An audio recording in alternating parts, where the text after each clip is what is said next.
సుఖార్థాః సర్వభూతానాం మతాః సర్వాః ప్రవృత్తయః సుఖంచ న వినా ధర్మాత్ తస్మాత్ ధర్మపరో భవేత్. అత్యంత పవిత్రమైనటువంటి ఈ పాల్గొన మాసంలో శుభోదయ వేళలో దేవదేవుడైనటువంటి శ్రీమన్నారాయణుణ్ణి, కలియుగ ప్రత్యక్ష దైవమైనటువంటి శ్రీ వెంకటేశ్వర స్వామి వారిని పరిపరి విధాలుగా శరణాగతి చేస్తూ ఉత్తమమైన ఈ ఫల్గుణ మాస శుభోదయ సమయాన్ని మనం చరితార్థం చేసుకుంటూ ఉన్నాం.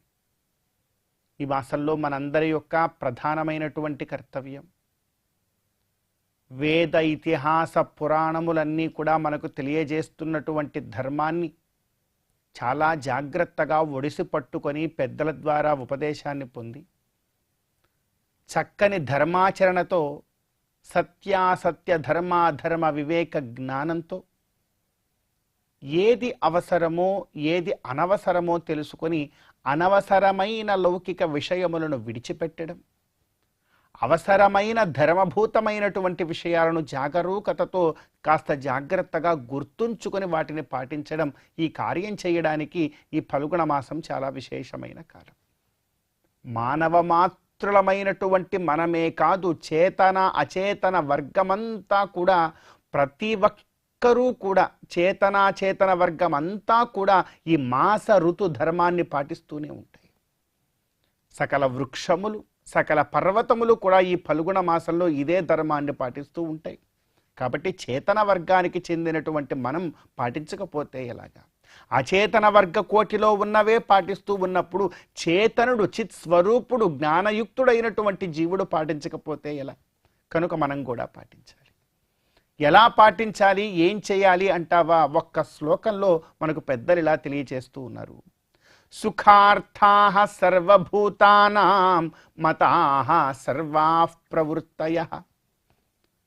ఉదయం నిద్రలేచినప్పటి నుంచి పడుకునేంత వరకు, అసలు పుట్టిన దగ్గర నుంచి గతించేంత వరకు కూడా ప్రతి క్షణము ప్రతి జీవి దేనికోసం ప్రయత్నిస్తోంది అంటే సుఖం కోసం. ఈ రోజున కష్టపడి ఏదో కార్యాలు చదువుకోవడమో లేకపోతే ఇంకో కష్టపడి కార్యమో చేస్తూ ఉంటే దేనికోసం? భవిష్యత్తులో తద్వారా ఏదో వస్తుంది, తద్వారా సుఖాన్ని అనుభవిద్దామని. సుఖార్థమేవ సకలాహ ప్రవృత్తయ. సకల ప్రవృత్తులన్నీ కూడాను సుఖం కోరికే. కేవలం మానవుడే కాదు, సకల పక్షులు, సకల జంతువులు అన్నీ కూడా ఈ కార్యమే చేస్తూ ఉన్నాయి.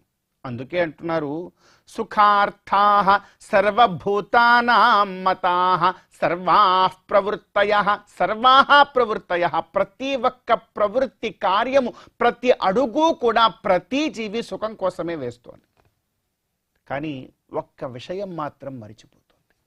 ఏమిటంటే సుఖం కోసమే ప్రయత్నం చేస్తోంది, సుఖం వైపుకే పరిగెడుతోంది, కానీ ఆ సుఖం అనేటువంటిది ధర్మం వల్ల వస్తోంది అనే విషయాన్ని మర్చిపోతున్నారు అందరూ కూడా. సుఖం అనేది ధర్మము వలన మాత్రమే వస్తుంది, కానీ ధర్మాన్ని విడిచి ధర్మానికి దూరంగా ఉన్నటువంటి సుఖం సుఖమే కాదు అసలు. అటువంటి సుఖాన్ని సుఖమనుకునేటువంటి భ్రమలో కనుక నీవు ఉన్నావా, ఎప్పటికైనా నీ జీవితం ప్రమాదంలో పడిందని అర్థం చేసుకో. కనుక సుఖము అనంటే ధర్మము ద్వారా వచ్చేది మాత్రమే సుఖమని గుర్తుంచుకో అంటున్నారు పెద్దలు. అందుకే అన్నారండి, సుఖార్థాః సర్వభూతానాం మతాః సర్వాః ప్రవృత్తయః సుఖంచ న వినా ధర్మాత్. మరి ఆ సుఖమేమో ధర్మాత్ వినా న జాయతే. ధర్మము లేకపోతే రానే రాదండి. సుఖంచ న వినా ధర్మాత్ తస్మాత్ ధర్మపరో భవ. కనుక నీవు సుఖంగా ఉండాలి అనుకుంటావా, ఖచ్చితంగా ధర్మపరుడవై జీవించు. అలా కాదండి, నేను సుఖం కోసమే ప్రయత్నం చేస్తూ ఉంటాను, పరుగులు తీస్తూ ఉంటాను, ధర్మానికి ఏముందండి, అదేదో ఉంటుంది రండి, నేను సుఖం దగ్గరికి వెళతాను అంటావా, అది సుఖము కాదురా నాయనా, నీవు భ్రమలో పడతావు అని అర్థం. నిజంగా సుఖముగా జీవించాలి అనుకుంటే నీవు ధర్మం వైపుకు వెళ్ళాలి. ఆ ధర్మమే నిన్ను చక్కగా సుఖంగా ఉండేలాగా చేస్తుంది. కాబట్టి ఈ చక్కనైనటువంటి సారాన్ని, ఈ జ్ఞానాన్ని మనందరం కూడా గురువుల ద్వారా పొందే ప్రయత్నం చేయాలి ఈ ఫల్గుణ మాసంలో.